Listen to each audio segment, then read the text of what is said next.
Okay, world history students. Today's presentation is going to be a mixture of some presentation notes, some film clips, and some documents to examine. We're calling this World War II in context because it's going to attempt to give you an overview of World War II, not necessarily in a chronology of linear events, but to think about turning points, motivations, and areas that are often not so represented if you focus just on the warfare and battles. So just for a quick overview, the opposing sides in World War II. There's the Axis powers and the Allied powers. The Axis are comprised of Germany, Italy, and Japan. The Allied powers were the British Empire, the Soviet Union, China, and then ultimately the United States that becomes very much involved after late 1941. There are kind of two general theaters or areas of conflict in World War II. It is a world war. In Europe, there's a conflict over who's going to control that. Germany sort of begins with its invasion of Poland in 1939 to try and achieve what is called Lebensraum, or living space. The Germans engage in a mass ethnic cleansing and genocide campaign against the Jewish and Slavic populations of Europe, as well as other groups that fall within their military grasp.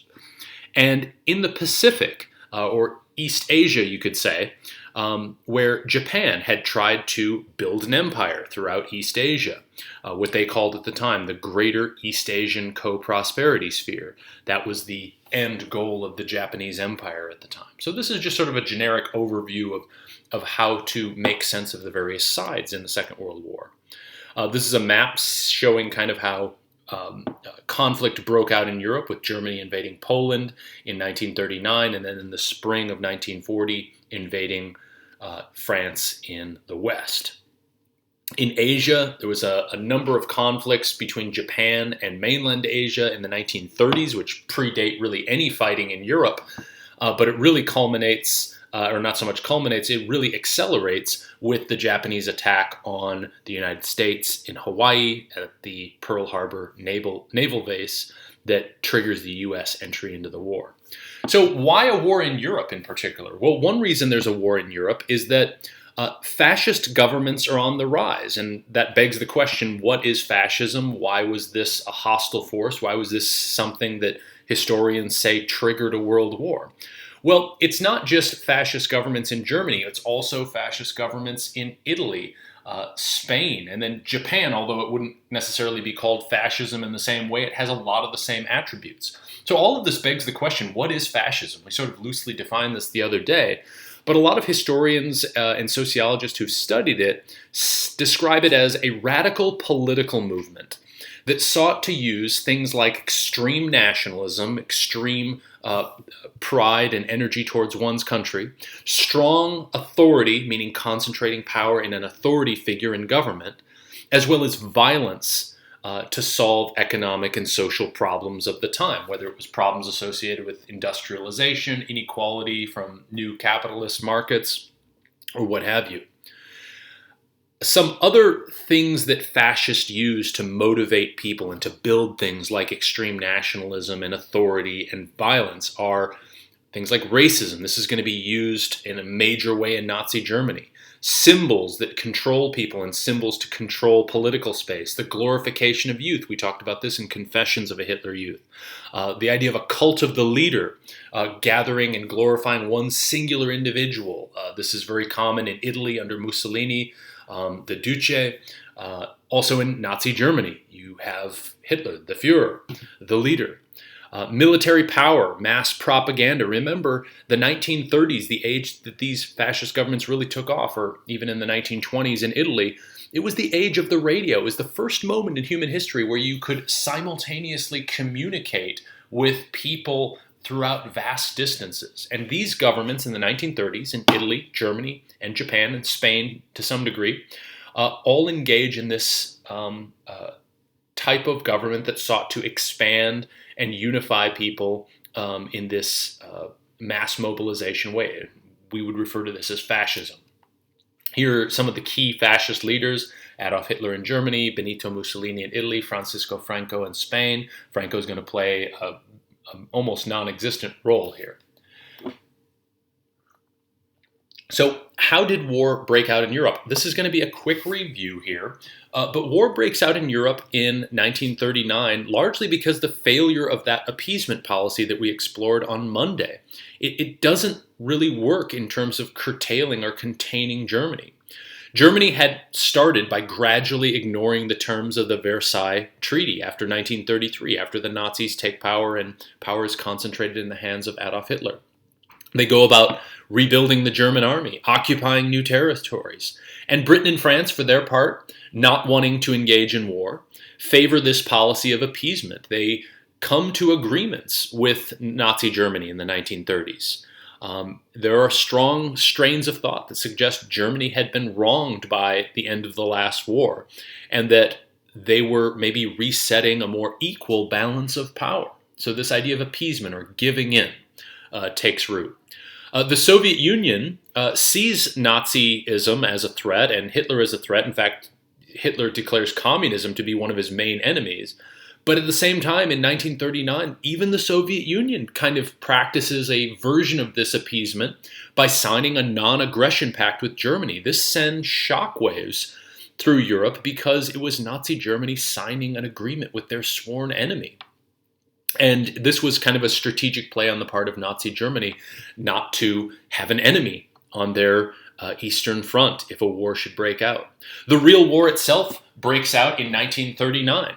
September of 1939, when Germany invaded Poland and went back on its agreement not to have any further territorial ambitions. Britain and France, they quickly declare war on Nazi Germany. Germany quickly defeats France, and the Germans invade the Soviet Union in 1941, and that triggers an all-out world war. Later on, the United States is going to be engulfed in this as well. So this is kind of just a review on how war came about in Europe. It's a cartoon from the time. We see Adolf Hitler walking over the backs of what were called in the cartoon the spineless leaders of democracy, the stepping stones to glory. And a lot of people in the 1930s would look at Adolf Hitler and say he's walking over the backs of nations who should otherwise stand up to authoritarian leaders and the fascist leaders of Europe. These are, this is a map kind of showing the territorial acquisitions. The dark red is the Germany that Hitler and the Nazi Party take over in 1933. And what we see by the end in color is what they gradually build on to the German Empire. I'd like you to watch this short video here and answer the question, what seems to account for the Nazis' success here? What explains it? Watch from 35:45 to 41. So I want to give you a historian's point of view. The historian that wrote this, his name is Stanley Payne. He wrote a long, long book called The History of Fascism, 1914 to 45. And this is his take on why a war started in Europe in 1939. I'd like you to try and, in a sentence, what do you think Payne's main argument is in this piece of text? What is he trying to say in a sentence or less? Hitler had no intention of starting war in 1939, nor did he ever plan to be involved in any Europe-wide or worldwide conflict. He hoped to be able to isolate his foes and destroy them one at a time. After eliminating Poland, he could have turned on his new partner in crime. He could have attacked the Soviet Union in 1940 while still preserving the peace in the West. The decision for a broader European war began on September 3rd, 1939, was thus made in London and Paris, meaning Britain and France. The choice also stemmed from a kind of moral conviction that Hitlerism was so evil and so dangerous that it must be stopped. This was something that Hitler, within his own amoral and racially obsessed mental universe, simply could not understand. I'd like you to try and write down, what do you think Payne is trying to say here about why war started in 1939? There were initial German successes. 1939 to 41 is really the story of overwhelming German success on the battlefield. They occupy and split Poland with the Soviet Union by the end of 1939. This is before the Soviet Union is their enemy. They rapidly invade and defeat France in the spring of 1940. They do this with highly mobile units and are able to really overwhelm the French and British forces and are able to capture the capital city of Paris and force France to surrender in June of 1940. It's a very short campaign. The bulk of the remaining British forces in France are totally caught off guard because they were always going to rely on French military support and personnel, just like the First World War. They narrowly escape back to Britain in a heroic evacuation in early June 1940 across the English Channel. This is called the evacuation at Dunkirk.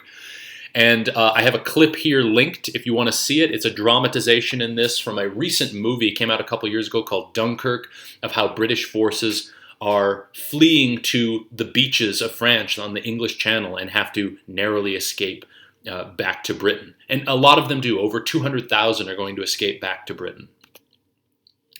What I'd like to pivot the presentation on now is a set of key turning points in World War II, at least when it came to Europe.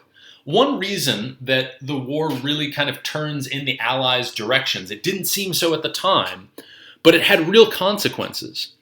And that is Britain decided to hold on over the course of 1940 to 41. This is a really important, fluid time in the conflict. During this period, Britain was kind of alone in terms of representing the Allied nations. France was defeated. The Soviet Union had not been invaded and thus was not an enemy of Nazi Germany. In fact, the Soviet Union was cooperating with Nazi Germany over the control of Poland. And the United States was more than a year from entering the war. Pearl Harbor doesn't happen until December 1941. So Britain makes the decision to hold on here. The United States or the Soviet Union, nobody was coming to ride to their rescue. They chose to not surrender to Nazi Germany. One of the reasons they make this choice is they have confidence in their Air Force, for instance. The Royal Air Force holds back German air attacks in 1940, 1941, and there are numerous air attacks. The city of London is mercilessly bombed. Something like 40,000 British civilians are going to be killed in this bombing. They prevent a possible invasion of Britain by maintaining control of the air because Germany was not going to invade Britain if they couldn't safely get vessels across the English Channel. And ultimately, Britain refuses to sign a peace deal with Germany. They refuse to come to some sort of a deal that would leave the German Empire and the Nazi Party in control of most of Europe. U.S. material assistance helps out here, but it's not the whole deal. Britain really was alone for a solid year without support. To kind of dramatize this, I'd like you to watch this clip and answer the question off to the left. This is a scene from the movie Darkest Hour. What do you think Winston Churchill, the Prime Minister of Great Britain at the time, meant when he exclaimed to his cabinet, "You cannot reason with a tiger when your head is in his mouth"? The evacuation of the British and French forces at Dunkirk came right here. A little over 20 miles of channel separated, but to get 200,000 soldiers and military personnel off of the French coast and back to Britain is a very difficult deal, and it was done quite heroically with the participation of civilian naval craft and a lot of people on the beaches willing to sacrifice and defend.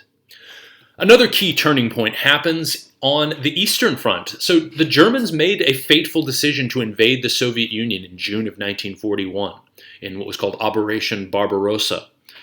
And the initial phases of this invasion were stunningly successful. The German army rolls through the eastern or the western parts of the Soviet Union, and in 1942 they're at the gates of, an important industrial city called Stalingrad. In 1941, the Germans are at the gates of Moscow. A key battle takes place, the Battle of Stalingrad, which was, investigated yesterday in the reading, The Diary of William Hoffman. The Battle of Stalingrad lasts months over the course of 1942-43. Over 250,000 German soldiers are going to be captured, and it's going to turn the tide in the Eastern Front and allow the Soviet Union to push Nazi Germany back. At about the same time, the U.S. is beginning to enter the war in a big way. The U.S. enters officially in December 1941 when Japan bombs Pearl Harbor and Germany declares war on the United States. But it's not until late 1942 that any U.S. soldiers play any role in a European theater, and that's only with the invasion of North Africa in late 42 and the invasion of Italy in mid-43. This ultimately accelerates in a big way with the D-Day landings, which you folks know well from U.S. history, that take place in June 1944. So I'd like for you to read this excerpt. It's a historian's analysis of the Battle of Stalingrad.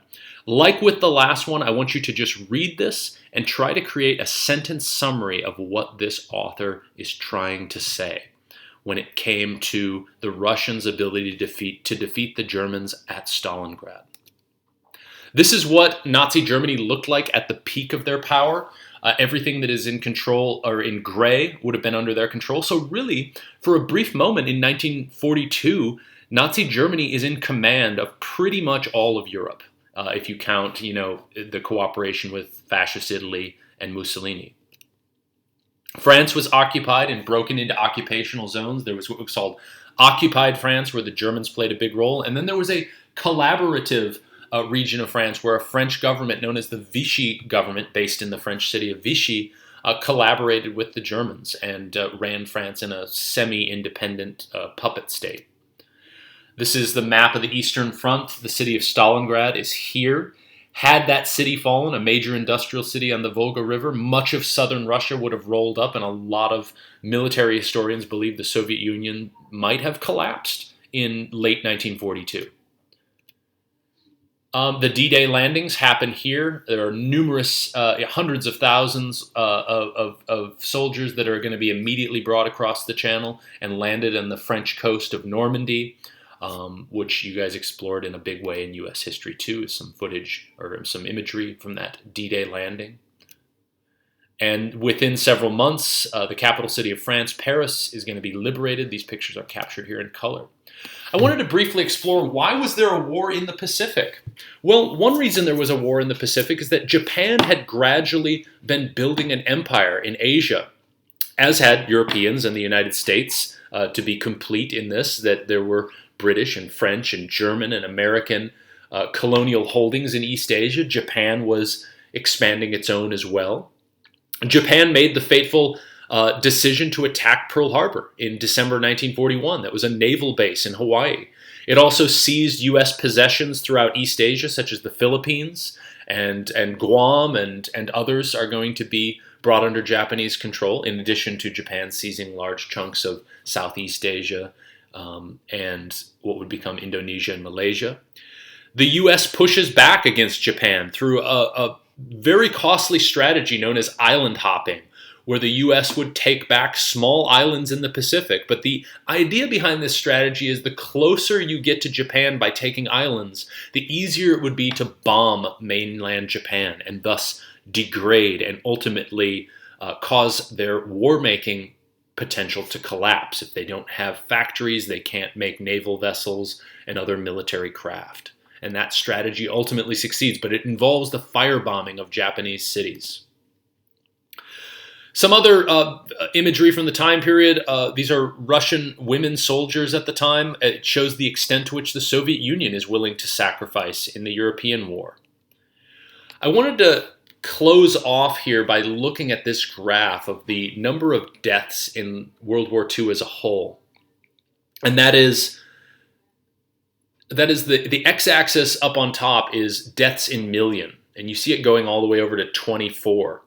The Soviet Union's level of sacrifice, military and civilian death, is really incredible. It's uneclipsed really in the history of warfare. Something like over 20 million, I mean, nobody's ever really going to know for sure when you factor in the civilian deaths, are going to perish in the Second World War. China similarly is going to lose astounding levels of civilians.